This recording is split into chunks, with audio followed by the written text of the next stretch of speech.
Welcome to the Unbreakable Mind and Body podcast. I am your host, Tiana Gonzalez, a multi-passionate creative, storyteller, and entrepreneur with a fierce love for movement. This is our space for powerful stories and actionable strategies to help you build mental resilience and elevate your self-care practice. Together, we will unlock the tools that you need to create an unbreakable mind and body. Welcome back to the show. I am your host, Tiana, and this is episode 30. I cannot be more excited.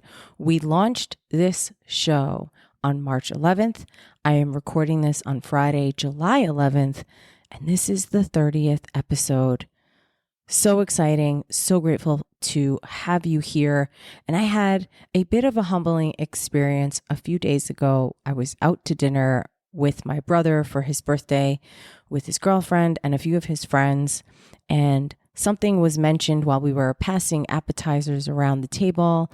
And someone said, "Oh, you told this story on a podcast episode." To which I turned and looked at her and said, "Oh, you listen to the podcast?" And she said, "Yeah, of course. I put it on when I'm at work. I love it. It keeps me going and I'm just typing away on the computer. And it's cool to get to know you in that way." And then another person at the table said, "Yeah, I listen to the show too." And then, of course, my brother said, "Yeah, I listen to the show too. And it's great." So cool. 3 people that I was having dinner with. There were a few other people at the table as well, but 3 people at the table all gave me positive feedback about the show and said they liked certain episodes. And I cannot express my gratitude anymore. Before we dive into this episode, I want to remind you that if you are someone who is looking for some support and getting your head in the right place so that you can work out efficiently and command the space around you when you walk into the gym, when you get on the fitness floor, check the show notes. There is a link where you can download a quick mini guide that I have created called Lift Like You Mean It. It's basically a 5-minute pre-workout ritual. May take a little practice to get the swing of it the first few times you use it, but there are some prompts for you to think about. There is space for you to download this mini guide that I've created, and then you can handwrite it. So if you're someone like me who loves pen and paper, you can go that route, or you could just think about the questions that I give you in this little guide, just to help you get clear on what it is you're looking to accomplish and create a small bite-sized goal that's attainable each time you set foot into the gym. Now, without further ado, this episode is going to touch upon this idea of getting ready. I've talked about the anticipation phase in previous episodes. I've talked about just getting started and then making mistakes, because you're bound to make mistakes regardless. So we might as well start making them as soon as possible so that you can get clarity and then continue moving in the right direction. But here's the thing. You may not feel ready, and that might be what's holding you back. Last weekend, I did a brand photo shoot with a friend of mine. And the day of the shoot, he reached out to me, and I'm going to read to you the exchange that we had because I think it's powerful and it's vulnerable. So he reached out to me and said, "Hey, ready for today?" And I responded, "As ready as I can be. I'm rusty," with a laughing emoji. And he said, "No worries. We'll do today, and we can do this as many times until you and I are both well-oiled machines." I replied, "Okay, probably we'll need to. My insecurities start bubbling up every time I'm about to shoot. Ugh, I'll get through it." And then I followed up with another text and said, "I am enough, and what I'm doing is important and a part of my work. This is what I keep thinking. I am enough, and what I'm doing is important." That helped me get through the shoot. That helped me get through feeling insecure in front of the camera.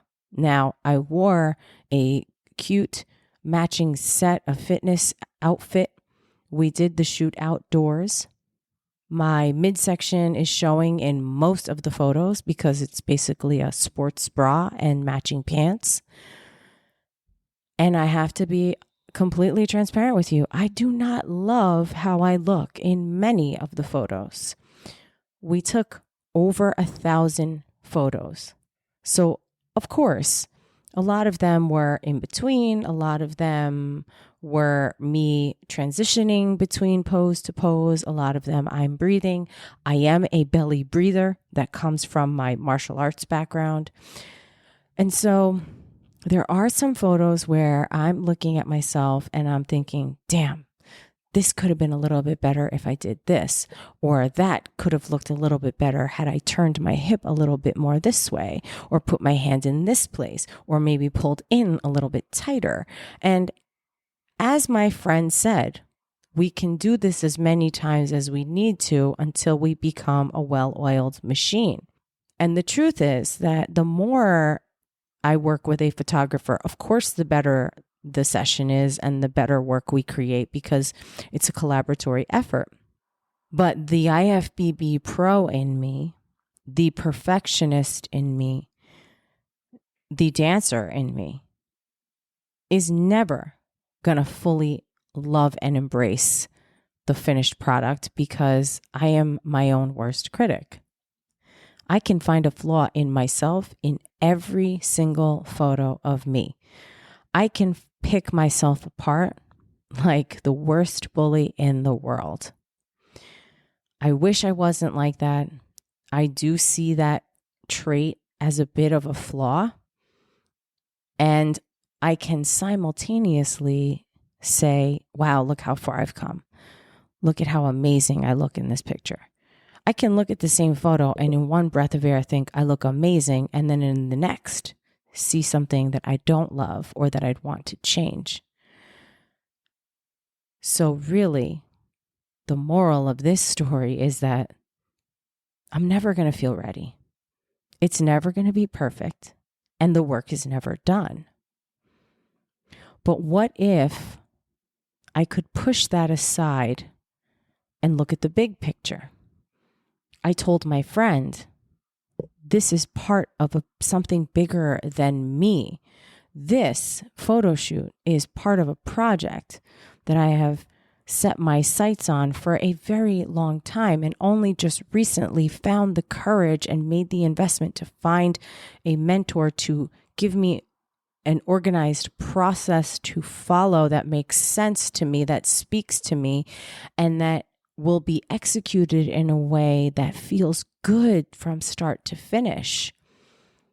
I was moving along 100 miles an hour on this project, and then I hit a section where I realized, oh shit, I need new fitness pictures because the last set of photos that I have that I would want to include in this project are from 3 years ago, and they are moody and dark and in a gym that's very masculine looking. So I'm sort of this little beacon of light wearing these bright colors, bright blue, bright orange. In another set, I wore hot pink and black. Very girly with my big hoop earrings and gold jewelry and my nails and makeup done. However, the photos are gritty and they're gorgeous, but they're not the right mood and vibe for this new project. I've shot with so many different photographers over the years. I've done tons of photo shoots. It's definitely not my first rodeo. And still, there's always something where I feel like, I'm not at my best. I think this goes back to perhaps being a dancer and feeling insecure performing on stage, knowing I'm not the prettiest girl, I'm not the thinnest girl, and I'm not the best dancer in the group. But people do watch me. I've had people tell me, that came to see me perform in different dance performances, whether it was the company I was in high school or the company I was a part of in college. Shout out to Black Dance Repertoire. That is the name of the group at Binghamton University. We were a student organization, student run.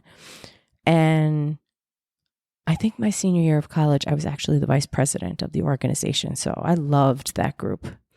And even when we would travel and perform at different schools and at different events, people would say, "Oh, my eyes caught you. My eyes went right to you." People look at me. I know that.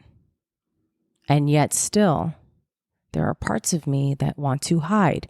There are things about me that I question if they're good enough. And again, the work that I'm doing is so fucking important. It doesn't matter if I think I'm pretty enough for this or if I'm lean enough for this. I didn't feel ready. I didn't feel ready that day. I was super nervous. I think the first maybe 200 photos, I'm wearing a big t-shirt and I was just trying to warm up and get comfortable with my friend who I'd never worked with before. I was nervous about how people would perceive me. People in the area where we were shooting, it's a local river walk area.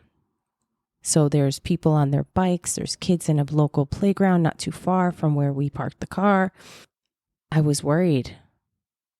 And I had to shut those voices off. I had to quiet down the noise. I had to stop it and remind myself that this work that I'm doing is important for me and for the people that I serve. There was a time in my life after getting my pro card where I gained an excessive amount of weight in a very short period of time.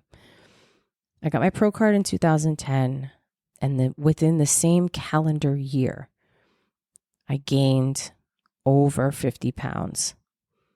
I had done a lot of damage to my body in the process, and I take responsibility for that. I didn't think it was going to happen to me. I was warned. Be careful. What you're doing is dangerous. It's not sustainable. You might hit a rebound. I didn't think it would happen to me. I truly thought I was invincible. Nah, it's not going to happen to me. I'll be fine. Until I wasn't. And so towards the end of 2010, almost all of 2011, most of 2012, and well into 2013, for 2.5 years, almost 3 years, I wanted to just curl up into a ball and disappear. I was extremely overweight. I was very uncomfortable. I had irregular periods. My hormones were a mess. Thyroid was a mess. I had some issues with my liver and my kidneys. The list goes on and on and on. And I lived in yoga pants, a hooded sweatshirt that zipped up, and a baseball hat. And I would pull my baseball hat so far down over my eyes when I went to the gym because I didn't want to make eye contact with people because I felt shame. I was ashamed of myself and I was embarrassed because I had once been at the peak, at the pinnacle of conditioning. And then I lost it. And I will tell you that the gym is very similar to a bar or the local hangout spot. People say things because they see you every day. They see you at the same time. Their inhibitions are down a little bit. That a lot of people go to the gym to blow off steam. So they feel relaxed. They're comfortable. And people say things that are just so wildly inappropriate. At one point, a former gym partner came up to me and squeezed my belly while I was doing crunches on a Swiss ball. He came over and pinched my belly and he was like, T, you got to work on this. How embarrassing. I was so mortified. I let him have it right then and there. I said, I'm going through a lot with my health and it has nothing to do with bodybuilding or with me eating crazy. This is something out of my control and I'm working on it. So fuck off. Imagine. I actually wound up changing gyms at one point as well because I was so embarrassed. I didn't want to see people. I didn't want to talk about it. I didn't want to explain what was going on. Even if people were genuinely concerned and wanted to know, I just didn't want to talk about it. It was so deeply painful. And to be contacted by various supplement companies or from photographers to do shoots because they had seen either me compete on stage, or they saw my stage photos, or they saw some of the photos I did with the photographer just before getting on stage, and they wanted to work with me. And I had to tell them the ugly truth that I did not look like that any longer. You know how on some social media platforms, it reminds you like on this day 10 years ago, on this day 15 years ago. And when I look back, sometimes I'll see things that I wrote where someone had reached out to me and I'll say, I'm working on it. I should be in better shape in a few months. I was just saying that to keep people on the hook and interested, but I really had no idea. I was wishful. I was hoping. I would pray. But there were days that I didn't even want to get out of bed. I was in so much pain. My joints were killing me. Now, I don't know if you know this, but when you gain weight due to whatever circumstances or reasons, particularly on your knees, for every pound of weight up, it feels like 4 pounds of pressure on your knees, especially going up and down a flight of stairs, or if you're hiking.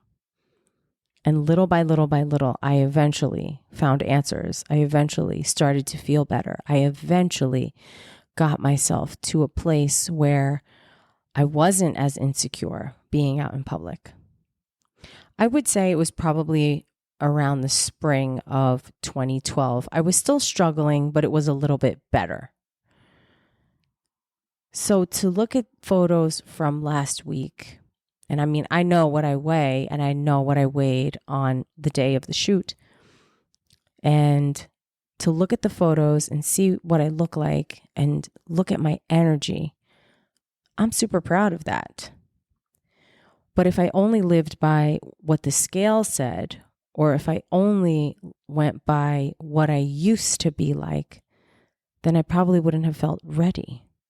I probably wouldn't have felt ready to take this next part of this action plan that I have in place to take these photos that are so important because they're a part of something that I'm working on that's going to make an imprint on people's lives. And it doesn't matter if it's 1 or 2 people, or if it's a couple hundred, or maybe it might even be more. Who knows? I believe the sky's the limit. I believe the universe is abundant, and I believe that there is more than enough out there for all of us to accomplish our dreams and be successful and to gain whatever it is our heart is set on. What I do know is when I was uncomfortable in my own skin, when I did only live in these yoga pants that had a roll down waist so that I could breathe and feel more comfortable in my own skin, I never thought I would be in a place where I could take photos again. I questioned if I would ever feel confident at the gym again. I didn't know if I'd ever get to at least even somewhere that resembled what I once looked like, let alone be a better version. And I do believe that I am a better version because of all of the things I've experienced, because of the knowledge and the background that I have now. Sometimes I think all of those things were supposed to happen so that I could grow and become this version of me right now. And in a week from now, a month from now, a year from now, I'm going to be another version of myself. It's kind of why I laugh when old people come around or someone reaches out to me, particularly Facebook. Facebook is a swamp. That's the word. It's full of all these people that I barely spoke to back in the day, and now they just watch my life and think that they know me. And every once in a while, somebody from there will reach out and they allude to the fact of some story or something about me from the past. For example, this one friend, I remember she reached out to me at one point and was like, hey, we're going to go hear that DJ. Remember you used to love him. Do you want to come? And my music tastes have really changed a lot. And I just said to her, yeah, I'm good. I don't listen to that anymore, but thanks for thinking of me. But that's not who I am anymore. That's who I was. You're probably never going to feel fully ready. But if you don't at least start to move in the direction that you want, you're not going to accomplish much. You're going to be stuck. I know it's scary, but you got to take action. You got to do the thing. And maybe I'll look at these photos again and say, oh my gosh, I was crazy. These photos are amazing. I love them. I look beautiful and they're fulfilling the purpose. Or I might just look back and say, you know what, this was a good stepping stone. And now the next time I work with this photographer, I'll have a better idea of what he's looking for his portfolio. And we know how to communicate with each other. So it's a win-win regardless. You're never going to feel ready, not 100%, but you have to take action. Thank you so much for being here. I appreciate you and you giving this show your time and attention. Remember, if you want to download that free mini guide that I've created to help you get your mindset in the right place before you set foot into the gym, go to the show notes and download Lift Like You Mean It. As always, I will catch you on the next one.